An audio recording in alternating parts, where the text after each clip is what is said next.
টি-20 বিশ্বকাপের সুপার 8-এ টানা 3 ম্যাচ হেরে বিশ্বকাপ থেকে বিদায় নিল বাংলাদেশ। 2007 থেকে এই টুর্নামেন্টের সব কয়টি আসরে নিয়ে এবার প্রথম সুপার 8-এ খেলে টাইগাররা। বাংলাদেশের সামনে সুযোগ ছিল সেমিফাইনালে যাওয়ার, কিন্তু আসর জুড়ে ব্যাটিং ব্যর্থতায় একরাশ হতাশা উপহার দিল বাংলাদেশ। আফগানিস্তানের কাছে হেরে ম্যাচ শেষে সমর্থকদের কাছে ক্ষমা চেয়েছেন অধিনায়ক নাজমুল হোসেন শান্ত। গ্রুপ পর্বের 4 ম্যাচে 3 জয়ে খুব একটা ভালো করেননি বাংলাদেশ।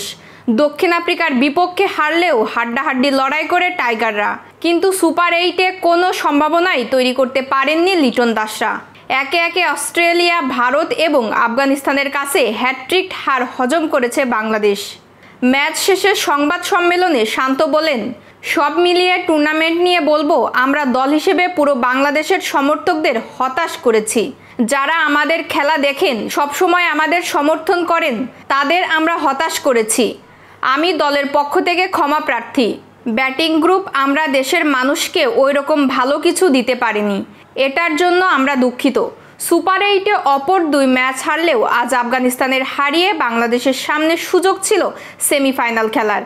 হাতছানি দেওয়া সেই সুযোগ মুঠোবন্দি করতে পারেনি বাংলাদেশ। 12 ওভার 1 বলে 115 রান তাড়া করার চ্যালেঞ্জে উতরে যেতে পারেননি বাংলাদেশ।